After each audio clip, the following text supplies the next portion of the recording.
Buenas noches, gracias por continuar conectados a la señal de Canal 13 y por acompañarnos en estas conversaciones nocturnas. Soy Ernesto Rivera. En la primera ronda electoral del 6 de febrero pasado, se escogieron 57 de los nombres que tendrán mayor importancia en la toma de decisiones de política pública en los próximos 4 años. En un sistema político como el costarricense, los hombres y mujeres que lleguen al Congreso juegan un rol fundamental para que la agenda política se incline hacia un sector o hacia el otro, se movilice o se estanque, se promulguen más derechos o se restrinjan los que ya existen. Por eso, esta noche invité a un joven de 25 años, politólogo, que hasta hace pocos días era asesor legislativo y que se resultó electo como diputado por el partido Unidad Social Cristiana. Se llama Carlos Felipe García Molina, es de Pérez Celedón. Buenas noches y bienvenido a 13 Costa Rica Noticias.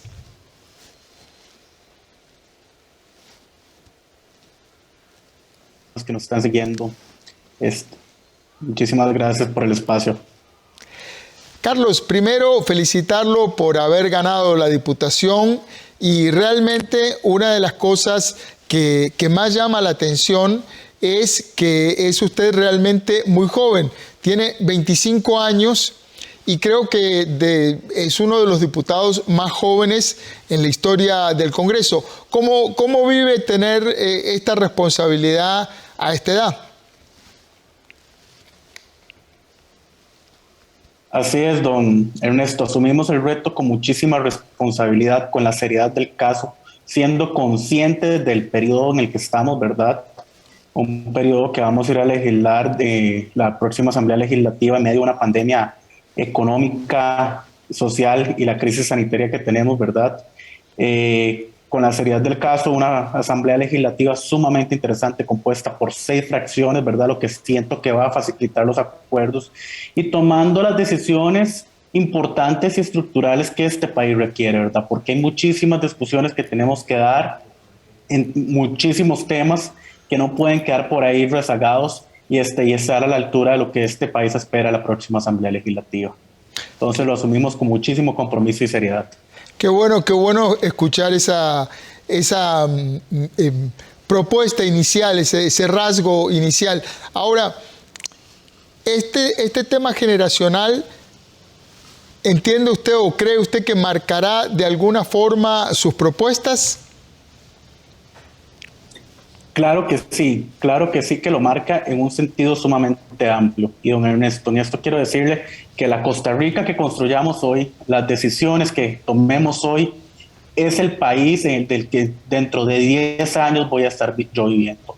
Las decisiones que se tomen en materia de acceso a vivienda, en materia de educación, en materia de pensiones, son las decisiones que van a determinar el futuro mío como adulto joven dentro de un par de años más y también el futuro de mis hijos y las futuras generaciones. Entonces, como generación, estamos acá asumiendo los espacios, una cuota de representación, tomándola, asumiendo el liderazgo, queriendo participar y tomando en cuenta los diferentes sectores para construir una Costa Rica más próspera, más eficiente, más equitativa, con más oportunidades, ¿verdad? Una Costa Rica que sea abierta al mundo, potenciando el turismo, cuidando el sector agro, avanzando en materia de infraestructura, en telecomunicaciones. Entonces, yo creo que ese es el aporte y el entusiasmo con lo que asumimos como jóvenes este reto. ¿Cuál será la prioridad de su agenda? ¿Qué proyectos va a impulsar desde los primeros días en su banca de diputados? Bueno, en primera instancia me interesa toda la agenda que está vinculada a abaratar el costo de la vida, a un Estado más eficiente en el uso de los recursos públicos, una eliminación de la burocracia. Entonces, en primera instancia, a mí me parece que tenemos que atender varias cuestiones puntuales. Me interesa muchísimo darle seguimiento a la reforma a la ley de banca para el desarrollo, porque creemos que la banca para el desarrollo, los recursos de banca para el desarrollo no están llegando a la ciudadanía. Por otro lado, también me parece importante que que darle seguimiento fuertemente a la reglamentación o puesta en marcha de los proyectos ya aprobados por esa Asamblea Legislativa en materia de normas digitales, filarmónicas y rentistas, ver cómo se va a reglamentar esas leyes. También me interesa fuertísimo o darle seguimiento puntual al tema 5G, esa disputa entre el Ministerio de Ciencia y Tecnología y el Instituto Costarricense del Seguro de Electricidad, que no quiere devolver las frecuencias, y esos son cuestiones que nos vamos quedando rezagados. Por otro lado, también vamos a ir con la reforma al artículo 88 del Código Municipal para que muchísimas más personas puedan formalizarse con una patente. Me interesa el proyecto de ley 22.347, que es el registro de moléculas y agroquímicos, ¿verdad?, que va avanzando en la Asamblea Legislativa. Entonces, yo creo que llevamos varias prioridades, pero la prioridad urgente ahorita es cómo el país avanza en materias de conectividad, telecomunicaciones, reducción del costo de la vida y un uso más eficiente de los recursos públicos.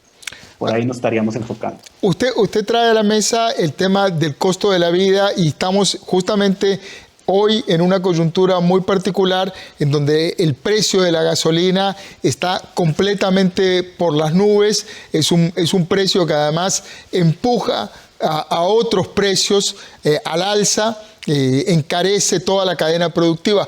¿Qué ideas, pensando también en este recambio generacional del que usted hablaba, qué ideas frescas podría aportar para contener o incluso bajar el precio de los combustibles? En materia del precio de los combustibles, a mí me parece que ya se han dado pasos importantes, pero lastimosamente considero que no se ha puesto en marcha. Por ejemplo, previamente en esa Asamblea Legislativa se había aprobado un proyecto de ley que permitía a Recope comprar previamente según la demanda. Entonces podría haber comprado combustible más barato, ¿verdad?, y entonces sortear estos cambios según la fórmula de cálculo que estamos teniendo. Entonces a mí me parece que también debemos hacer un cambio en la fórmula. Yo creo que también, por ejemplo, en materia, hablemos del gas, que se aprobó una rebaja al impuesto. Entonces, pero también en esta discusión hay que ser sumamente cuidadosos de ver de qué forma abaratar el costo de la vida no puede o termina teniendo un efecto contraproducente con la situación fiscal del país. Entonces yo creo que tenemos que ser sumamente equilibrados, pero en materia de combustibles, en materia de generación eléctrica, este país tiene que abrirse un poco más, ¿verdad?, para lograr que efectivamente abaratar el costo de vida de las y los costarricenses. ¿Qué significa en sus términos, en su visión política, abrirse un poco más en materia de electricidad y combustibles?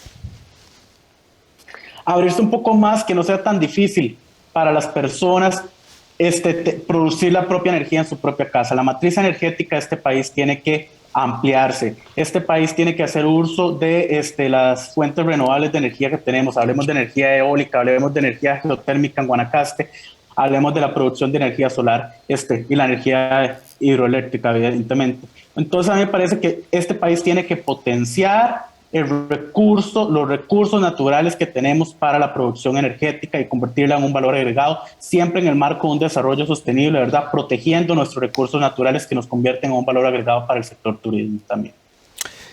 Durante los últimos 4 años usted ha sido asesor legislativo, es decir, es una persona muy joven, pero que ya tiene una visión, una experiencia en su propia piel sobre la dinámica legislativa.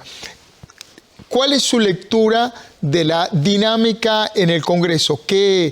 ¿Cómo definiría lo que ocurre en el Congreso y cómo hacer para que la Asamblea sea más productiva?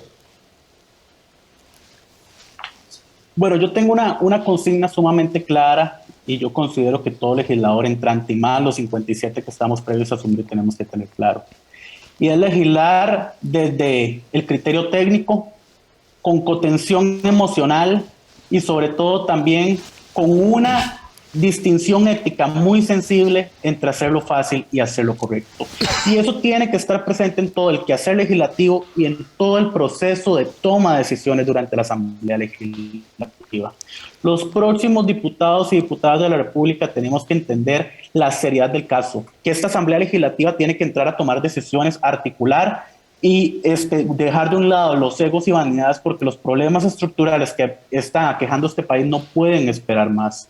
Tenemos que darle solución a todas aquellas generaciones que se están quedando rezagadas en materia educativa. Tenemos que eliminar esas brechas, tenemos que abaratar el costo de la vida, tenemos que volver a poner a Costa Rica a producir, tenemos que lograr esos equilibrios entre las libertades individuales y el bienestar colectivo, ¿verdad? Entre el crecimiento económico y las conquistas sociales. Entonces yo creo que eso es principalmente lo que tiene que tener claro cada uno de los 57 compañeros y compañeras diputados que estemos a partir del 1 de mayo legislando.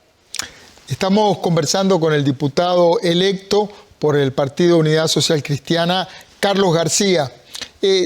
Carlos, en este planteo que usted hace de eliminar, de tratar de bajar el costo de la vida, de eliminar la brecha en la educación, creo que hay una posibilidad de que muchas personas coincidan en el arco político, en donde la mula bota a Genaro, como se dice popularmente, es en cómo hacer eso. Por ejemplo, en el tema educativo, ¿cómo se imagina cuáles ideas trae usted para eliminar la brecha educativa?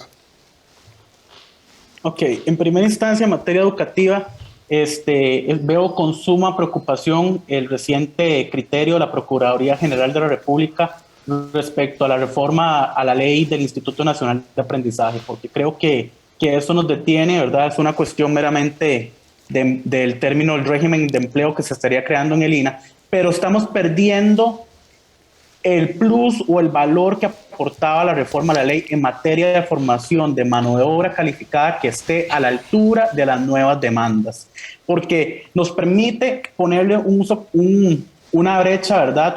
O contener que se creen más brechas y darle a la gente de educación técnica para que se incorpore al mercado laboral. Por otro lado, también en materia de infraestructura educativa hay que hacer un replanteamiento importante. La DIE no tiene la capacidad de invertir o de ejecutar los recursos.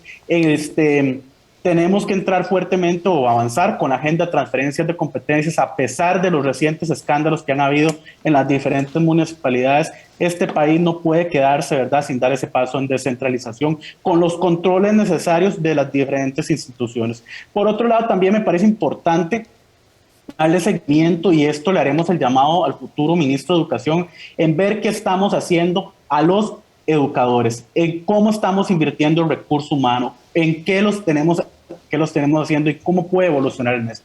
Y por otro lado, también no podemos dejar de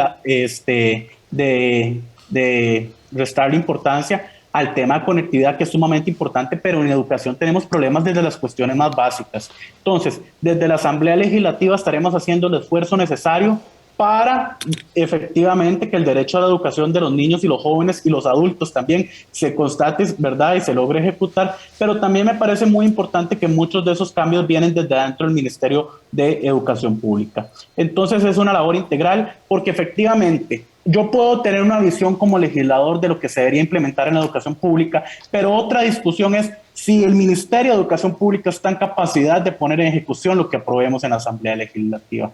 Entonces, no se trata de aprobar, ¿verdad?, cuestiones de ley a lo loco, sin el estudio técnico necesario, sin ver qué plantea el Consejo Superior de Educación, sin ver qué están viviendo los educadores en las aulas, que ni siquiera están teniendo también condiciones mínimas en muchos casos para desempeñar las labores. Entonces yo creo que son muchísimas aristas que tenemos que abordar y muchísimos pasos que tenemos que dar. En tema de educación es una emergencia nacional, hay muchísimos niños, cientos de miles de niños y de jóvenes con muchas dificultades para acceder al sistema de educación pública, y como usted bien decía, lo que no podamos resolver hoy va a tener un efecto en 5, en 10, en 15 años, y estos muchachos que queden desconectados del sistema educativo van a tener serios problemas para conseguir empleo. Durante toda la pandemia se insistió en el problema de la desconexión, sobre todo de las escuelas rurales. Usted viene de una zona alejada del GAM, ha crecido ahí. ¿Cómo hacemos para que Fonatel suelte el dinero que tiene guardado y ese dinero logre realmente invertirse en conectar a los estudiantes? Bueno, efectivamente, tenemos diferentes realidades. Está la San José de la GAM, que ahora es tren eléctrico, y estamos los de zonas rurales, donde efectivamente se firma un decreto, se mandan a los niños y las niñas a la casa, y, y no pueden, no se toman ni siquiera en consideración si hay acceso a Internet en San Jerónimo de San Pedro o en Providencia de Dota. Las brechas que estamos quedando. A mí me parece que a partir del Fondo Nacional de Telecomunicaciones y el Plan Nacional de Telecomunicaciones se ha ido avanzando en esa línea. Hay proyectos importantes, por ejemplo, le puedo decir que ya con Copesanto se firmó un convenio que va a permitir aumentar la conectividad o el acceso a Internet en cantones como Acosta, Cerrí, Zona de los Santos, cantones que representaré en la Asamblea Legislativa. Pero entonces a mí me parece también que hay que tomar sumamente los criterios técnicos necesarios, y acá yo creo que la Contraloría General de la República ha sido sumamente clara, ¿verdad? Entonces, el camino es seguir avanzando fuertemente entre las alianzas público-privadas, pero hechas de una manera sensata, bien pensadas y con buena letra. Pero como les reitero, si hay cuestiones tan básicas como que están llegando niños a cuarto, quinto grado de la escuela sin saber leer y escribir, yo creo que tenemos prioridades más inmediatas, ¿verdad? Que no deja de ser excluyente, pero el problema de educación que tenemos se va a abordar, ¿verdad? Desde las primeras hasta las instancias más mínimas, que es donde están los niños y las niñas en las aulas. Carlos, hay una similitud de circunstancias políticas entre lo que fue el inicio de la Asamblea, que ahora está saliendo, y esta nueva Asamblea Legislativa que va a iniciar funciones. Ambos congresos comenzaron en contextos políticos de mucha urgencia. En el caso de la Asamblea del 2018, tuvo que iniciar labores enfrentando el hueco fiscal, el desfase fiscal. Y la de ahora inicia con una agenda pendiente para lograr el acuerdo con el Fondo Monetario Internacional. ¿Cómo visualiza usted enfrentar este escenario de estrés político en el arranque? A mí me parece que la credibilidad del país no puede quedar rezagada, pero también entonces en muchos casos el modelo está en cómo obtener los recursos, es decir, cargando más a los costarricenses, oponiendo a las instituciones, flexibilizando los mecanismos de pago, facilitando el acceso al crédito, dando las herramientas necesarias para el pleno desarrollo. A mí me parece que este país no ha legislado a muchísimas actividades económicas que están ahí en la calle que pueden abrir y generar recursos nuevos. Hablemos, por ejemplo, de las plataformas de Didi y Uber. No se han formalizado, no se ha aprobado legislación en este país para ver de qué forma podemos hacer que estos choferes tengan acceso a seguridad social o paguen un seguro. Hablemos recientemente del proyecto de ley de cáñamo, del cannabis medicinal, ¿verdad? El veto parcial del presidente de la República, que es sumamente doloroso, porque cada día que pasa son recursos que el país va perdiendo. Entonces, en esa línea, a mí me parece que este país tiene que dar ese paso importante. Hablemos de la implementación del 5G, mientras tengamos esta discusión entre el Ministerio de Ciencia y Tecnología y la Compañía Nacional de Fuerza y Luz, ¿verdad? No podemos implementar, no se ha reglamentado el proyecto de ley de rentistas, no se ha reglamentado filarmónica, no se ha reglamentado nómadas digitales. Entonces el país se está quedando rezagado. Entonces a mí me parece que hay muchísimas soluciones que se pueden implementar. Le vuelvo a insistir o vuelvo a poner sobre la mesa el capital semilla, la ley de banca para el desarrollo, cómo democratizar el acceso a los recursos. También viene acá en la Asamblea Legislativa, se está discutiendo, ¿verdad? El fondo de avales también, que viene a ayudar o solventar. Entonces son muchísimas las cosas que están encaminándose a oxigenar a la gente. Pero también otra discusión sumamente importante que este país tiene que dar es de cómo se invierten los recursos públicos. Porque un país también que invierte un 7.6% de su PIB en educación no merece tener el tipo o la calidad de educación que estamos teniendo. En muchas ocasiones el gasto debe revisarse y se deben dar los cambios estructurales necesarios para tener un Estado más eficiente y amigable al servicio de la ciudadanía y de las personas como es que deben estar las instituciones. Usted trae a la mesa un tema que es básico y que creo se reflejó en esta última elección, y es la relación entre la inversión, la cantidad de dinero que el Estado invierte y el tipo de servicio que la gente obtiene de esa inversión. Mucha gente ha ido perdiendo confianza en la gestión pública porque siente que se invierte mucho dinero, por ejemplo, en educación, pero también en carreteras y en otros rubros, y la calidad de servicio que finalmente se obtiene, de servicio público, no está a la altura de esa inversión. ¿Cómo hacer para mejorar esa relación en el tipo de servicios públicos que la gente, en la calidad de servicios públicos que la gente recibe? Efectivamente, bueno, a mí me parece en ese caso que tenemos que apostar por la digitalización. En muchos casos las instituciones públicas no están coordinadas, no están conscientes de la realidad y no hay un proceso, un diálogo constante entre los diferentes jerarcas de las instituciones. Eso por un lado. Por otro lado, también me parece sumamente importante adaptar la forma en que se invierten los recursos públicos. Hablemos de inversión social. Este país hace una inversión social altísima y el índice de pobreza no se ha reducido en los últimos 30 años y más bien se ha agravado con el tema de la pandemia.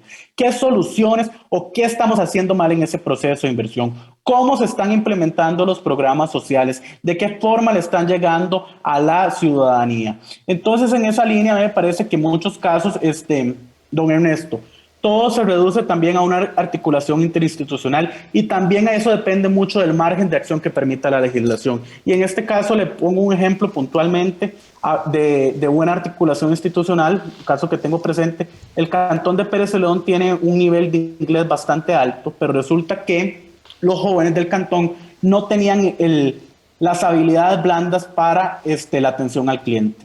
Entonces, mediante un convenio entre el gobierno local y el Instituto Nacional de Aprendizaje se capacitó a esos jóvenes que tenían un buen inglés en materia de recursos humanos y hoy están operando trabajando en un call center desde sus casas en el Cantón de Pérez Celedón, se quedaron en el cantón invirtiendo el dinero que ganan en el cantón. Entonces, un ejemplo exitoso de articulación institucional y así debe darse muchísimos espacios más, porque este país también tomó una decisión en el 2009 cuando se aprobó la Ley de Transferencias de Competencias que le otorgó las responsabilidades a los gobiernos locales, pero en muchísimos casos no les dio los recursos para asumir esas responsabilidades o esas competencias.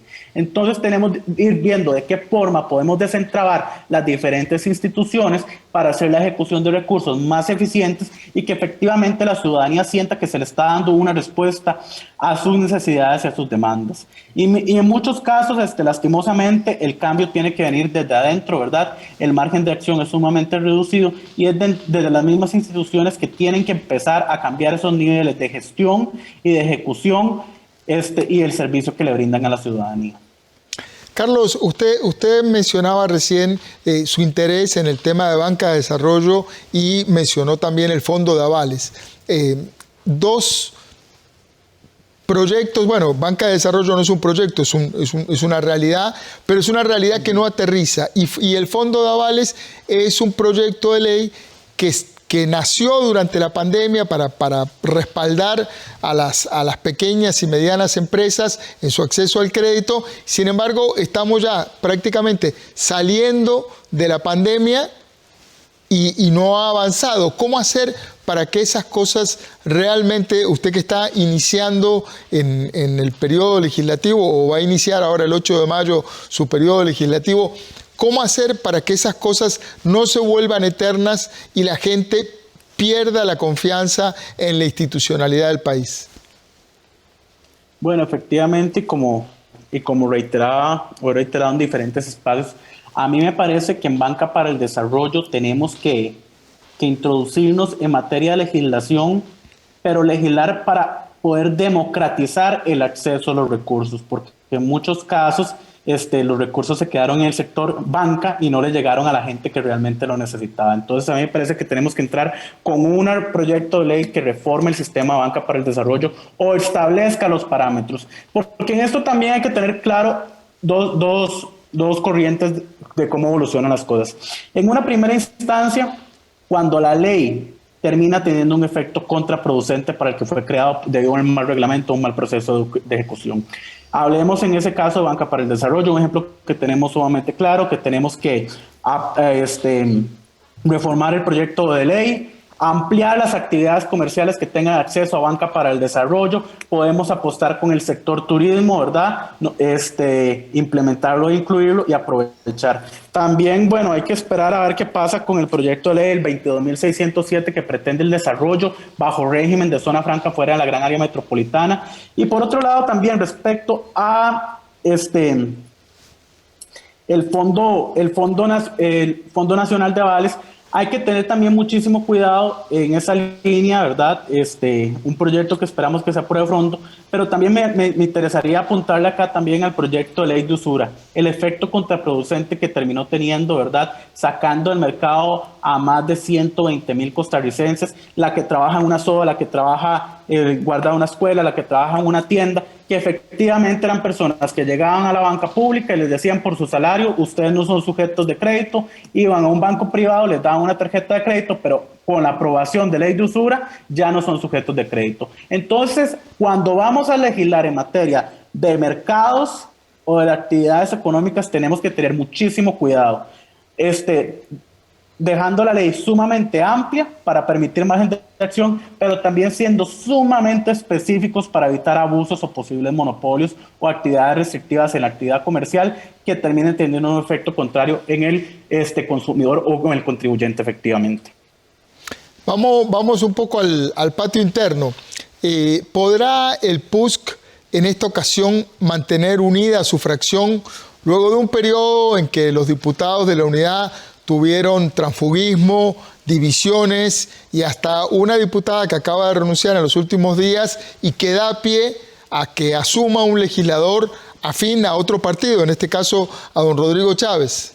¿Podrá resolver su conflicto interno la unidad? Bueno, yo me siento sumamente orgulloso y comprometido de la fracción entrante y agradecido con el pueblo costarricense con ese mandato que nos dieron de ser la segunda fuerza más grande de la próxima Asamblea Legislativa. La fracción entrante del Partido Unidad Social Cristiana está sumamente clara de la seriedad, la responsabilidad, el compromiso con que hay que asumir.